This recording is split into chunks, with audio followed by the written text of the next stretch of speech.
I'm selling the greatest 4x4 ever made, and here's why.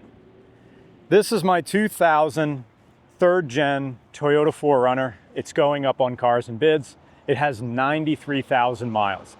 And the reason I'm selling it is because Nick is holding its replacement, a DJI Osmo 3.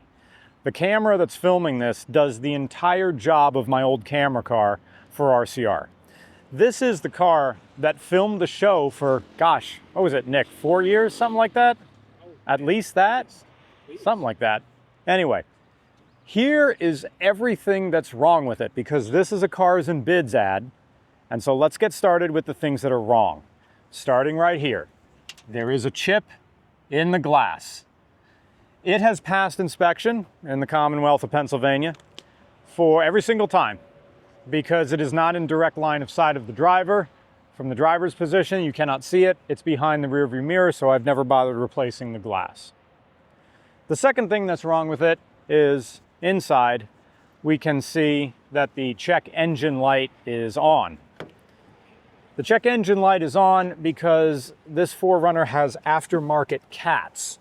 Toyotas don't like aftermarket catalytic converters and throw a fit. So this car is throwing an emissions code. The reason I never put OEM cats on it is because at the time I was living in Schuylkill County, which does not have emissions regulations.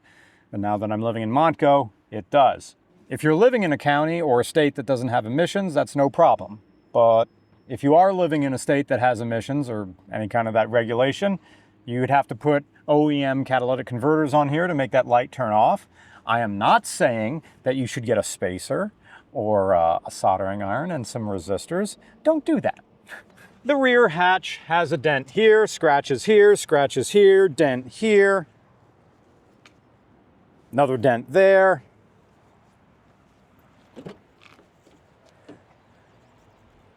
Inside the upholstery, there's a dent there. There's some scratches down there. There's equivalent ones over there. Down here on the passenger side, the kick panel here, this is a different color than the rest of them. That's because when I bought it, it did not have one. On eBay, the only one I could find was gray and not beige, so this one does not match. This push retainer is supposed to be beige. It is black. That's because did not have one when I got one. Could not find a beige one, put in a black one. The radio is an aftermarket radio. I will include the OEM one if you want to go back. The OEM one had a CD player and a tape deck as well. It was a double DIN unit. This is a single DIN with Bluetooth and a USB and auxiliary, and then a nice thing that sort of fits my phone down there. There is no radio antenna on this 4Runner. The electric radio, or aerial as some people call them, was broken. It did not go up, it did not go down, it was fixed in place.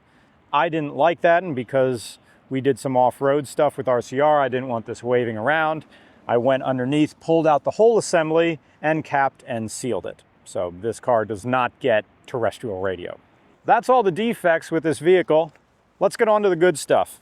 This bug deflector is aftermarket.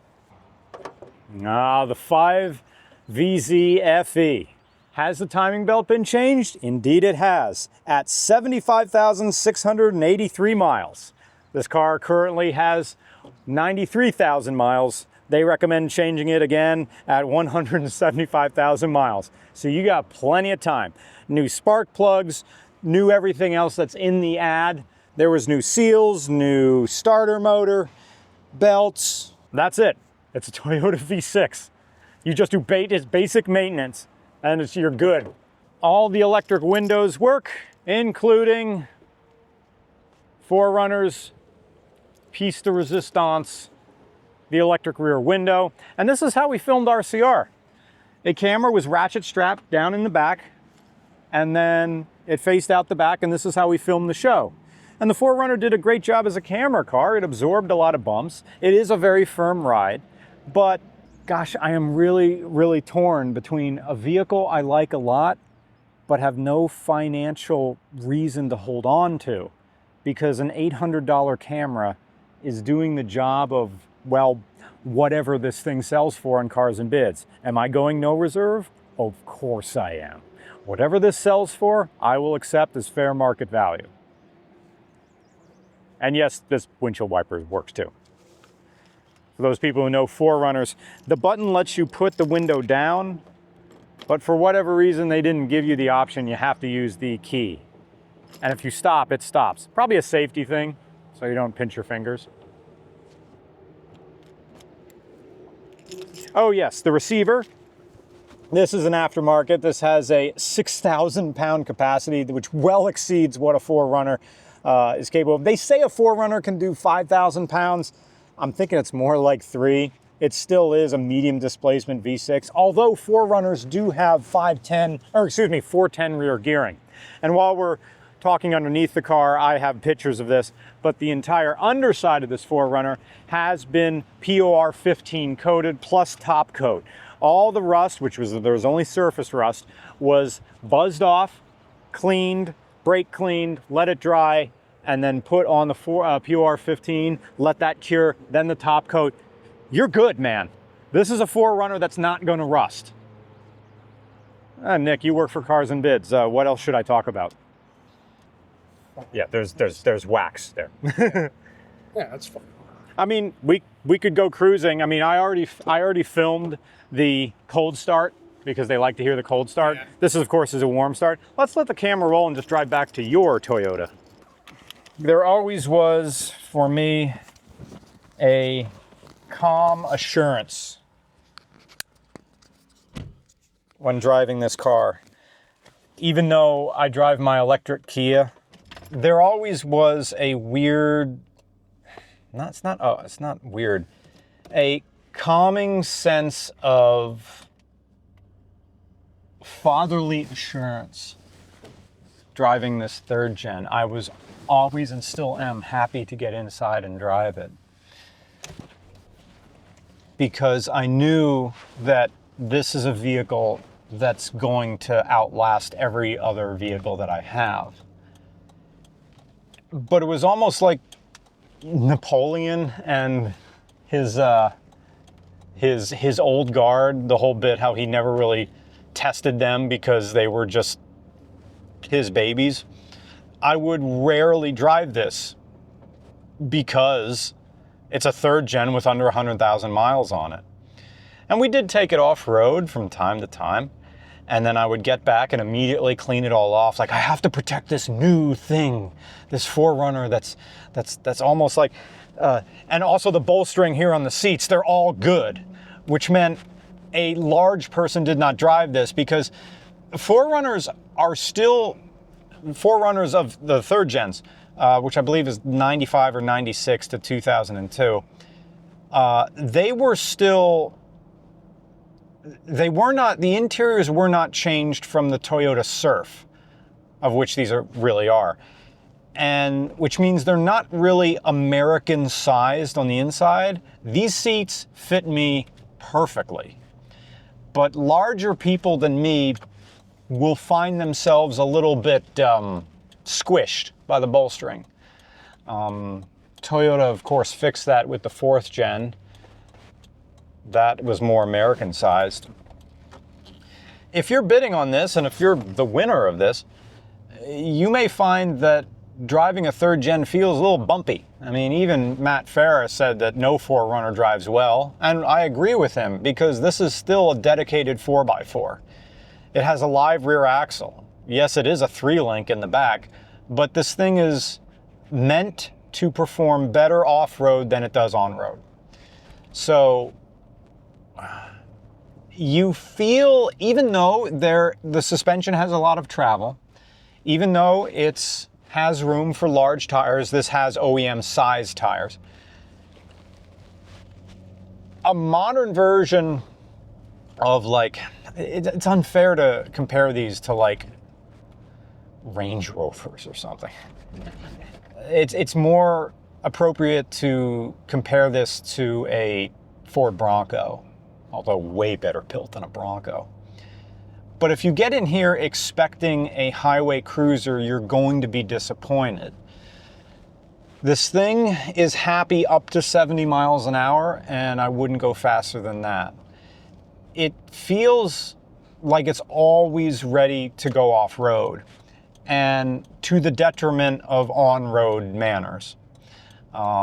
It is a top-heavy car. Of course, it has the warnings there, like this thing could tip over. But down here, the J shifter is always ready to go. It is shift on the fly right there. We put it in 4-wheel drive high, and there's my light on the dash.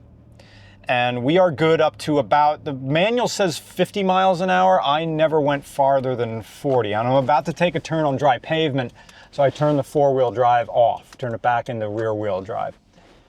Because if you're really only supposed to be turning the 4-wheel drive on if you are going on loose surfaces like snow or gravel or mud. If you're attempting to have 4-wheel drive on when you're on tarmac and turning, you're going to feel the tires fight you. It's not for that. How do you do 4-wheel drive low? Here's how you do it. You go down here, shift into neutral, then grab your J shifter into fourth, over and up. Now we're in 4-wheel drive low. Now we can go back to drive. Now our ratio is really reduced. This is us crawling. We are at 2,000 RPM. Yeah. I am only going straight in 4-wheel drive low. There.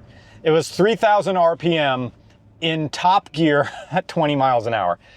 You really, 4-wheel drive low, you're not really supposed to use that for anything but really crawling, which you can honestly demonstrate. It was shifting through all that, so I need to go neutral, back into 4-wheel drive high, back into drive.